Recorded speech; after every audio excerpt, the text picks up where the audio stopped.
Bien, esta clase la vamos a dedicar a dos temas que son fundamentales para el comienzo del siglo XX en Chile. Uno de ellos es la cuestión social y su antítesis, por el otro bando, la fronda aristocrática. Todo comienza en el norte de Chile. Recuerden que posterior a la Guerra del Pacífico se están desarrollando el trabajo en los minerales y las salitreras de manera profusa. Por lo tanto, hay una gran migración de antiguos campesinos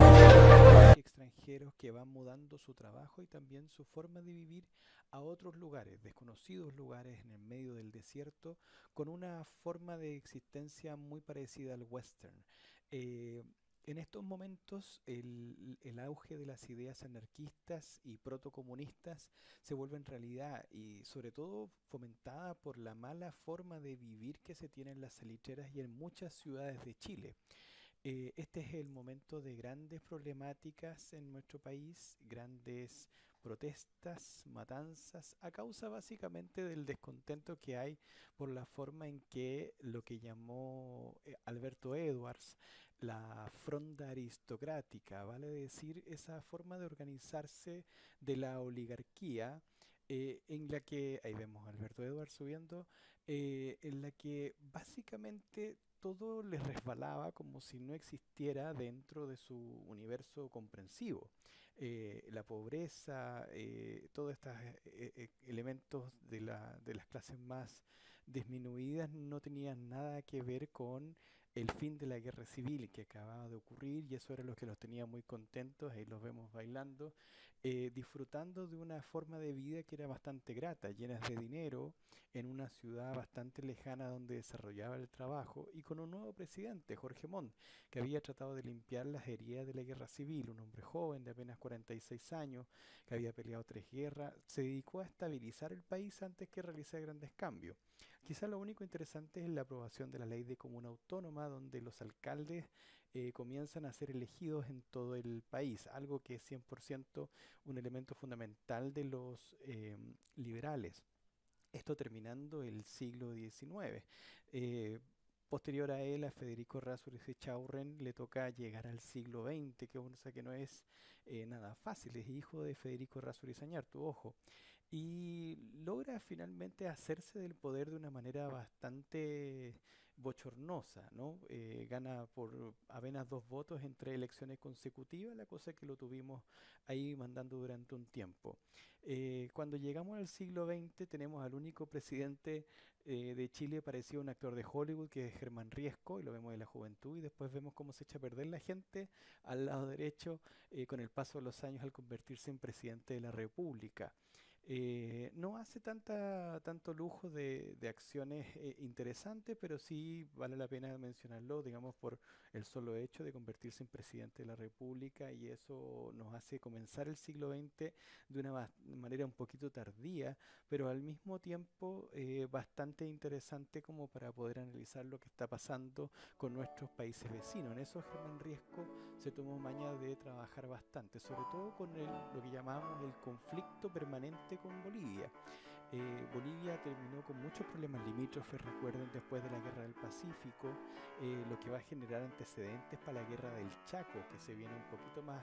adelante con Argentina y en Paraguay. Urge entonces firmar con Chile, perdón, un tratado de amistad y el ferrocarril que está llegando a La Paz logra conectar ambos océanos. Ojo, con eso Bolivia tiene una oportunidad que desaprovecha y llega en 1904 con la firma de ese tratado, que es el tratado final de la Guerra del Pacífico y el antecedente de los problemas con Bolivia. Sin embargo, Chile en 1904, ya en 1905 se ve con varios conflictos, el motín de la carne en Santiago en 1905, lo mismo en Valparaíso, vemos la imagen de la Plaza Colón de Antofagasta abajo, con la matanza que existió en nuestra comuna el 6 de febrero de 1906, ahí vemos desfilando al regimiento, el destacamento del regimiento en plena Plaza Colón, que se hizo cargo de una de las áreas más funestas de nuestra historia, como ciudad y también como país. El movimiento obrero también se vio fuertemente atacado en la Escuela Santa María de Iquique con 2.200 mineros, hombres, mujeres y niños que fueron acribillados y masacrados, tanto como en Antofagasta como en otros lugares, sumando más de 5.000 muertos a la póster de 7 años. Quizá la de Santa María es la más popular o la más conocida, pero los conflictos se vienen dando desde antiguo. Expliquemos un poco por qué se dan efectivamente estos conflictos que llamamos posteriormente la cuestión social. Fíjense en lo siguiente, la forma de empadronarse, la forma de convertirse en ciudadano en Chile lleva a que sean los movimientos de masa y las primeras confederaciones y mutualidades, así como la escuela pública, la que logra en parte adoctrinar a los nuevos trabajadores o a sus hijos e hijas para poder convertirse en ciudadanos pensantes y sobre todo votantes. La organización de estos trabajadores es muy primigenia, quizás solo el Partido Democrático de Malaquías Concha y Alegría Montalvo habían hecho algo, pero las mancomunales de inspiración anarquista de los primeros años son las que efectivamente, acompañadas y asusadas por el gran tipógrafo y sobre todo político que fue Luis Emilio Recabarren, que a la postre fundará el Partido Comunista y ayudará también en la construcción del Partido Socialista, serán los que contrarresten esto que hacía la casa oligarca, que era simplemente generar colectas para los niños más pobres, sin mediar en las cosas que eran más urgentes en Chile, que eran instituir y construir un sistema de protección social que fuese beneficioso para todos. Ahí vemos cómo los grandes discursos de los oradores en plena pampa podían congregar a todos los trabajadores. Recuerden que tampoco hay tanta entretención, por lo tanto escuchar a alguien que venía de la capital podía ser muy interesante. Cuando se acerca el primer aniversario de la independencia de Chile, el primer centenario de la independencia de Chile, nuestro presidente Pedro Montt es el presidente o el actor más grande de la mala suerte. Él se encuentra primero con el terremoto en Valparaíso y luego pasa a ser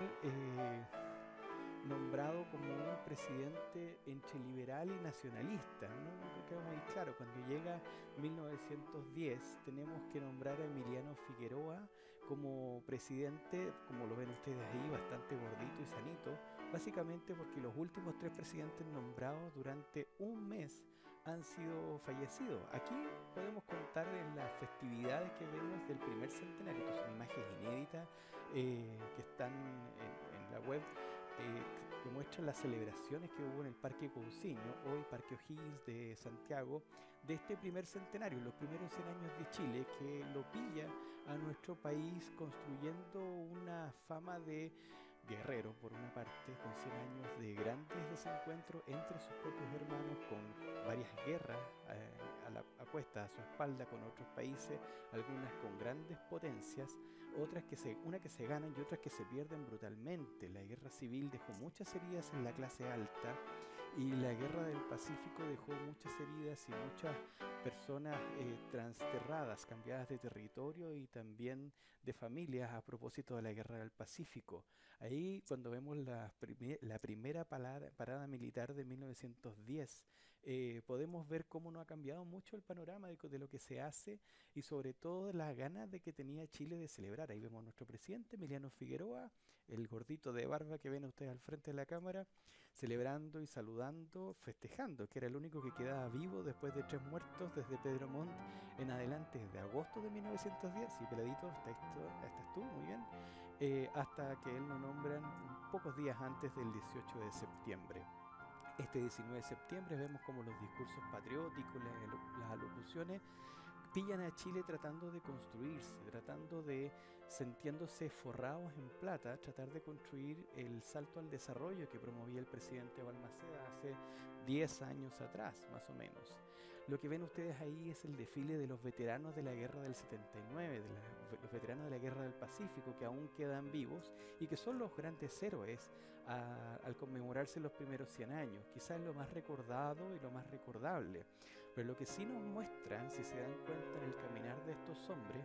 nos muestra a hombres que terminaron siendo civiles, que pasada la guerra hay que reconstruir el país con las heridas y los desgarros que eso simboliza. La pregunta que se va a hacer Chile en los próximos años es cómo construir entonces un país que se va a ver en la encrucijada de sus héroes, el relato que ellos han hecho y al mismo tiempo las preguntas que nos hacen, la forma como ganarnos el pan, ya que el salitre está ganando mucho dinero, pero en poco tiempo más se va a ver en la gran encrucijada de no terminar sus días con grandes beneficios, sino más bien enfrentado a la gran crisis económica desde 1878 y que va a finalizar con la guerra de 1914, que va a pillar a Chile vendiendo mucho salitre y al mismo tiempo enfrentados al descubrimiento del salitre sintético y viéndose en la posibilidad de, desde el auge,